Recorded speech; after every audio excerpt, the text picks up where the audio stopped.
very important topic from the virological point of view, and very important topic from the human's point of view, from the disease point of view, is the viruses and the cancers.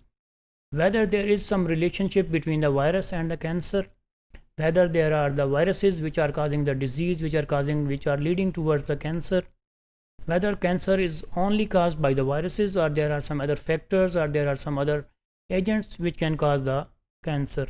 So we will see them one by one. First of all, the viruses and cancer. What are the etiology of the cancer? What are the causative agents of the cancer?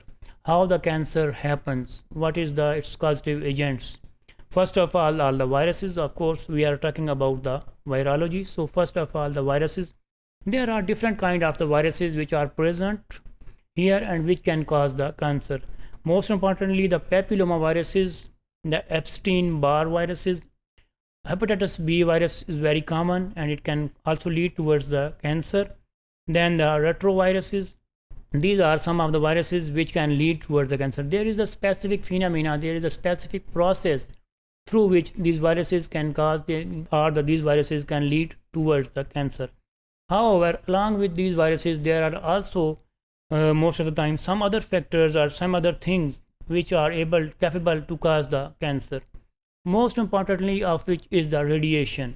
The radiation, they can just burn the cells, and which will lead towards the cancer oriented cells.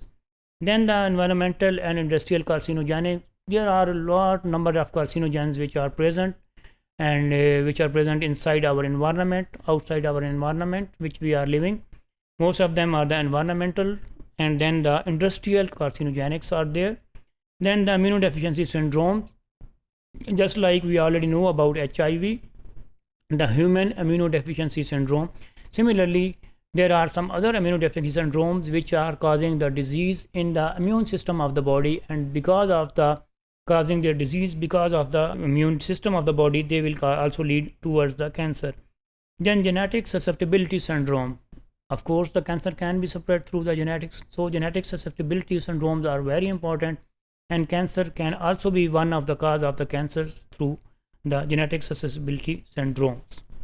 Now we see the cancer, how the cancer happened, how first we have been isolated the cancer.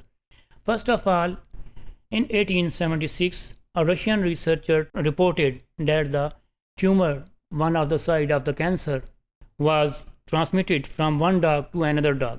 After that, we came to know that the cancer can be transmitted from one animal to another animal.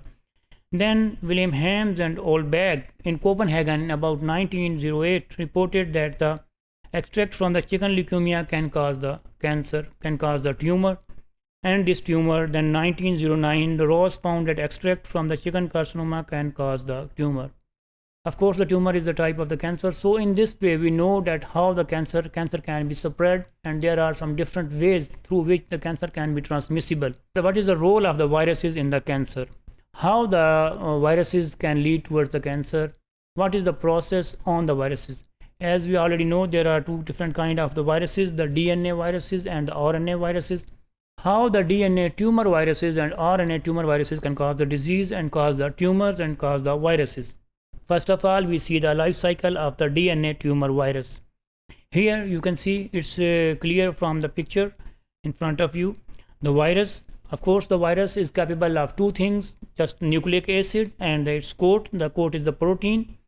So this protein, which will be caused enters inside the body, we will see that how it is capable of causing the tumors. Here you can see that virus, it is the structure of the viruses which is capable of the DNA. Of course, we are talking about the DNA tumor viruses, and it is the capsid. So virus will enter inside the body, entry into the cell, and then uncoating of the DNA. Of course, before entering, it has to uncoat, and the DNA will be entered inside the body. Here is the virus which is used in the cell phase, the S phase, and uses the host enzymes. Of course, the virus has to use the host machinery to its replication. So here, after the entry into the virus DNA uses the host enzymes for its replication. Here is the DNA, a large number of the DNAs will be made.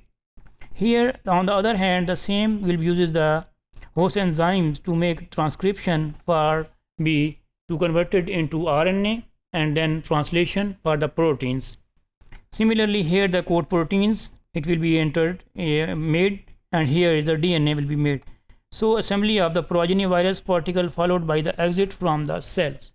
So in this way, the virus will be excluded from the cell of the, these are the DNA tumor viruses. Now the RNA tumor viruses. We can just take an example of the life cycle of the RNA tumor viruses. The integration of the viral DNA into the host chromosome. Here are the RNA will be converted into the DNA. Here RNA will be converted into the DNA, and then the DNA. Here is the transcription, the provirus, and then the assembly of the virus particles. Transcription, RNA copies will be there, and then the translation. Reverse transcription makes the DNA, because these are the RNA viruses, so of course it will be happen through the reverse transcription. It is the RNA virus enveloped, and then entry into the cell and shedding of the envelope. Here the virus will be encoded, envelope, and then there will be the assembly of the viral particles to become them together.